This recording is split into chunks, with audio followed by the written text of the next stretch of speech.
White house জানিয়েছে রাশিয়ার president Vladimir Putin আগামী কয়েক সপ্তাহের মধ্যে ইউক্রেনের প্রেসিডেন্ট ভ্লাদিমির জেলেনস্কির সঙ্গে বৈঠকে বসার প্রতিশ্রুতি দিয়েছেন। হোয়াইট হাউসের প্রেস সেক্রেটারি ক্যারোলিন লেভিট ঘোষণা করেছেন যে প্রেসিডেন্ট ডোনাল্ড ট্রাম্প চান ত্রিপক্ষীয় বৈঠকের আগে রাশিয়া এবং ইউক্রেন তাদের মতবিরোধ নিষ্পত্তির জন্য সরাসরি কূটনৈতিক আলোচনায় বসুক। ট্রাম্প প্রশাসন যত দ্রুত সম্ভব পুতিন এবং জেলেনস্কির মধ্যে একটি বৈঠকের আয়োজন করতে সক্রিয়ভাবে কাজ করছে। লেভিট জানান, ইউক্রেন যুদ্ধের শান্তি প্রক্রিয়ায় অচলাবস্থা অবশেষে ভেঙেছে।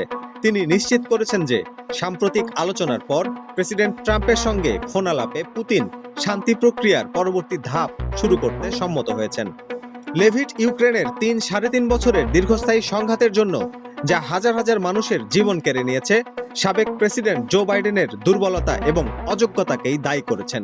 তিনি আরও বলেছেন যে বাইডেনের আমেরিকা ফার্স্ট নীতি বিশ্বকে শান্তি থেকে আরও দূরে সরিয়ে দিয়েছে। এছাড়াও প্রেসিডেন্ট ট্রাম্প তার জাতীয় নিরাপত্তা দলকে ইউক্রেনের নিরাপত্তার গ্যারান্টিগুলির জন্য একটি কাঠামো তৈরি করার নির্দেশ দিয়েছেন। ট্রাম্প প্রশাসন গাজায় ইসরায়েল এবং হামাসের মধ্যে ৬০ দিনের যুদ্ধবিরতির প্রস্তাব নিয়েও আলোচনা করছে। লেভিট ইঙ্গিত দিয়েছেন যে হামাসের এই যুদ্ধবিরতি প্রস্তাব গ্রহণ করাটা কোনো কাকতালীয় ঘটনা ছিল না, বরং প্রেসিডেন্ট ট্রাম্প ট্রুথ সোশ্যালে এই সংঘাত নিয়ে একটি জোরালো বিবৃতি পোস্ট করার পরেই এটি ঘটেছে। হাসান অয়ন, উইকলি ইনকিলাব।